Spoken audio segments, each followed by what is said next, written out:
Capítulo 21. Então, tendo-nos separado deles a muito custo e feito ao mar, tomamos um rumo direto e chegamos a Cós. Mas no dia seguinte a Rhodes, e dali a Pátara. E quando achamos um barco que ia cruzar para a Fenícia, embarcamos e zarpamos. Tendo avistado a ilha de Chipre, deixamo-la atrás, pela esquerda, e navegamos para a Síria, e tocamos em Tiro, pois o barco ia desembarcar a sua carga. Procurando, achamos os discípulos e permanecemos ali 7 dias. Mas eles, por intermédio do Espírito, disseram repetidas vezes a Paulo que não pusesse pé em Jerusalém. Assim, ao completarmos os dias, partimos e iniciamos a viagem. Todos eles, porém, junto com as mulheres e os filhos, acompanharam-nos para fora da cidade. E, ajoelhados na praia, fizemos oração e nos despedimos uns dos outros, e subimos ao barco, mas eles voltaram para os seus lares. Completamos então a viagem desde Tiro e chegamos a Ptolemaida, e cumprimentamos os irmãos e ficamos um dia com eles. No dia seguinte partimos e chegamos a Cesareia, e entramos na casa de Filipe, o evangelizador, que era um dos 7 homens, e ficamos com ele. Este homem tinha 4 filhas, virgens, que profetizavam. Mas, ao permanecermos ali muitos dias, desceu da Judéia certo profeta de nome Ágabo, e ele veio ter conosco, e tomou o cinto de Paulo, amarrou seus próprios pés e mãos, e disse: Assim diz o Espírito Santo: ao homem a quem pertence este cinto, os judeus amarrarão desta maneira em Jerusalém e o entregarão às mãos de pessoas das nações. Ora, quando ouvimos isso, tanto nós como os daquele lugar começamos a suplicar-lhe que não subisse a Jerusalém. Paulo respondeu então: Que estáis fazendo, chorando e enfraquecendo o meu coração? Ficais certos de que estou pronto não só para ser amarrado, mas também para morrer em Jerusalém pelo nome do Senhor Jesus. Quando ele não se deixou dissuadir, assentimos com as palavras: Realize-se a vontade de Jeová. Então, depois daqueles dias, preparamo-nos para a viagem e começamos a subir a Jerusalém. Alguns dos discípulos de Cesareia, porém, foram também conosco, para nos levar ao homem em cujo lar íamos ser hospedados, certo Nason, de Chipre, antigo discípulo. Ao chegarmos a Jerusalém, os irmãos nos receberam de bom grado.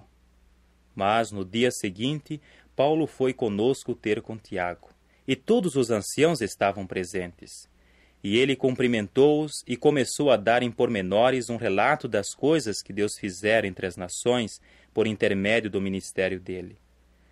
Ouvindo isso, começaram a glorificar a Deus e disseram-lhe: Observas, irmão, quantos milhares de crentes há entre os judeus, e todos eles são zelosos da lei. Mas eles ouviram rumores a respeito de ti, de que tens ensinado a todos os judeus entre as nações uma apostasia contra Moisés, dizendo-lhes que não circuncidem os seus filhos, nem andem nos costumes solenes. O que se há de fazer então a respeito disso? Em qualquer caso, eles vão ouvir que chegaste. Faze, portanto, o que te vamos dizer. Há conosco 4 homens que têm um voto sobre si. Toma contigo esses homens e purifica-te cerimonialmente junto com eles, e toma conta das despesas deles, para que se lhes rape a cabeça. E todos saberão assim que não há nada nos rumores que se contavam acerca de ti, mas que estás andando ordeiramente, guardando também tu mesmo a lei. Quanto aos crentes dentre as nações, já avisamos, dando a nossa decisão de que se guardem do que é sacrificado a ídolos, bem como do sangue do estrangulado e da fornicação. Paulo tomou então consigo os homens no dia seguinte e purificou-se cerimonialmente junto com eles, e entrou no templo, notificando os dias a serem cumpridos para a purificação cerimonial, até se apresentar a oferta para cada um deles. Ora, quando os 7 dias estavam para se concluir, os judeus da Ásia, observando-o no templo, começaram a lançar toda a multidão em confusão e deitaram mãos nele, clamando: Homens de Israel, acudi! Este é o homem que ensina a todos em toda parte contra o povo e a lei e este lugar, e ainda mais, ele até mesmo trouxe gregos ao templo e aviltou este santo lugar, porque previamente tinham visto Trófimo, o Efésio, na cidade com ele, mas estava imaginando que Paulo o havia trazido ao templo. E toda a cidade ficou em alvoroço e houve uma afluência do povo, e agarraram Paulo e o arrastaram para fora do templo, e fecharam-se imediatamente as portas. E enquanto buscavam matá-lo, o comandante do destacamento recebeu informação de que toda Jerusalém estava em confusão, e ele tomou imediatamente soldados e oficiais do exército e desceu correndo até eles. Quando avistaram o comandante militar e os soldados, deixaram de espancar Paulo.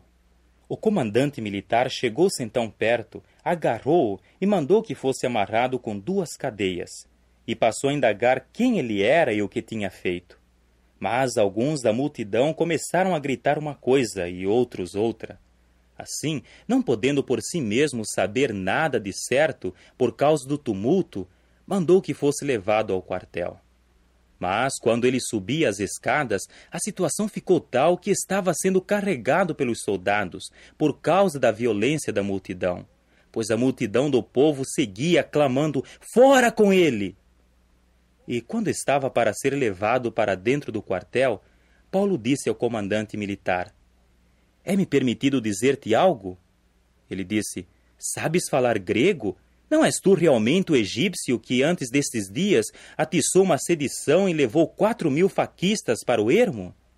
Paulo disse então: "Sou de fato judeu de Tarso, na Cilícia, cidadão de uma cidade nada obscura. Rogo-te, portanto, que me permitas falar ao povo."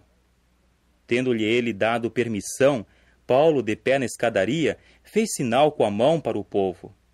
Quando se fez um grande silêncio, dirigiu-se a eles no idioma hebraico, dizendo: